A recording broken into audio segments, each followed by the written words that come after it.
Hello everyone, welcome to my YouTube channel. आज इस video में हम जानेंगे कि प्रकाश का परावर्तन क्या होता है, जिसे इंग्लिश में बोलते हैं रिफ्लेक्शन ऑफ लाइट। इसके साथ साथ हम जानेंगे कि प्रकाश के परावर्तन के नियम कितने हैं और वो नियम कौन कौन से हैं। तो शुरू करते हैं प्रकाश के परावर्तन की परिभाषा के साथ। बोलता है, जब कोई प्रकाश की किरण किसी परावर्तक सतह से टकराकर वापस उसी माध्यम में लौट जाती है तो उसे प्रकाश का परावर्तन कहते हैं। इसको हम समझेंगे एक शीशे के छोटे से टुकड़े की मदद से।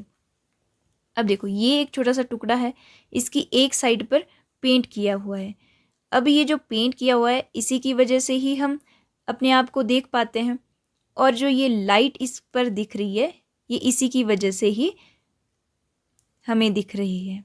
ओके, तो ये मोबाइल की लाइट इस शीशे के ऊपर गिर रही है और वापस हमें यहाँ पर दिखाई दे रही है। ये सिंपल सा प्रोसेस प्रकाश का परावर्तन कहलाता है। ठीक है, अब देखो, यहाँ से मोबाइल की जो लाइट इस पर गिर रही है वो टकरा करके वापस हमें दिख रही है। ठीक है, ये वाली लाइट जो हमें दिख रही है, ये टकराती हुई जो लाइट है इस शीशे से, वो वापस हमें दिख रही है। तो ये है प्रकाश का परावर्तन।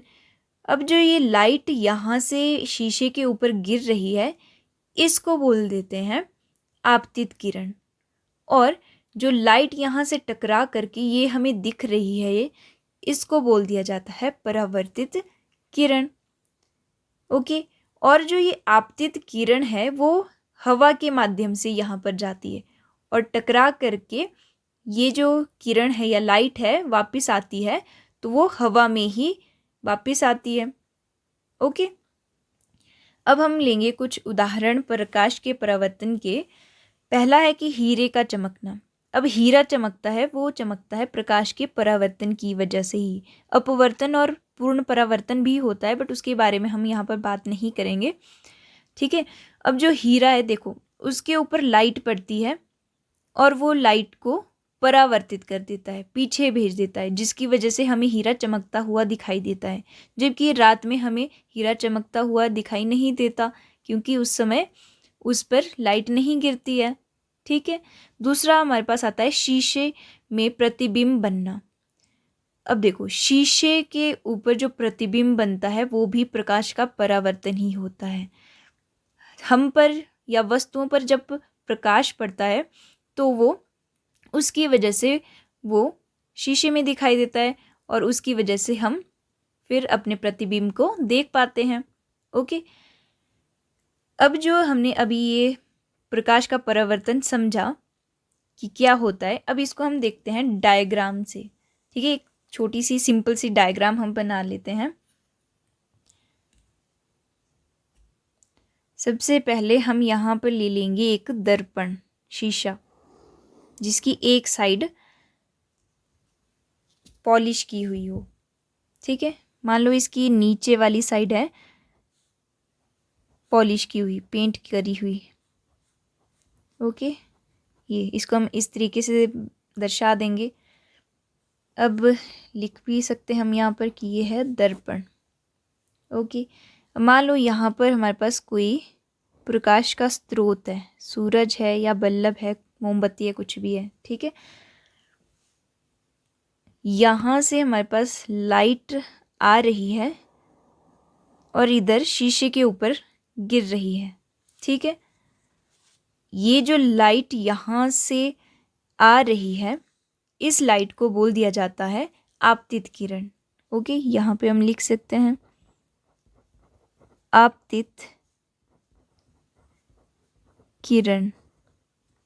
ओके, अब ये किरण जब इस शीशे के ऊपर गिरेगी तो ये इस परावर्तक सतह से टकराएगी और वापस चली जाएगी।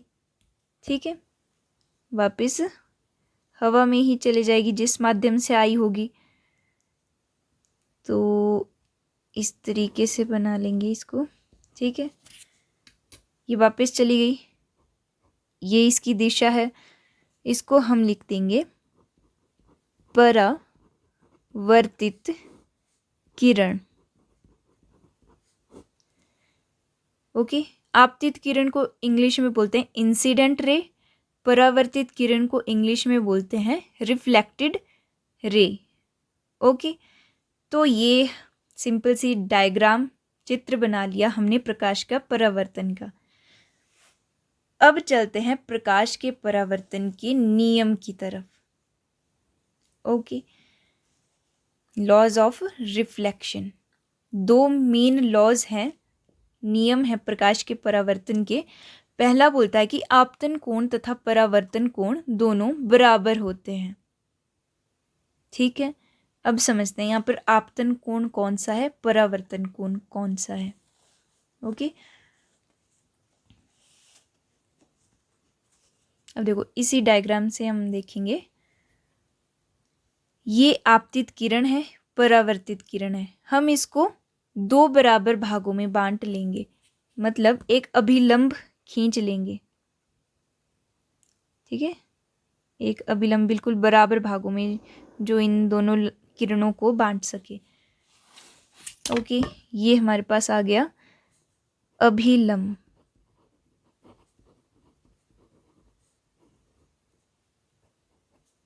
ओके,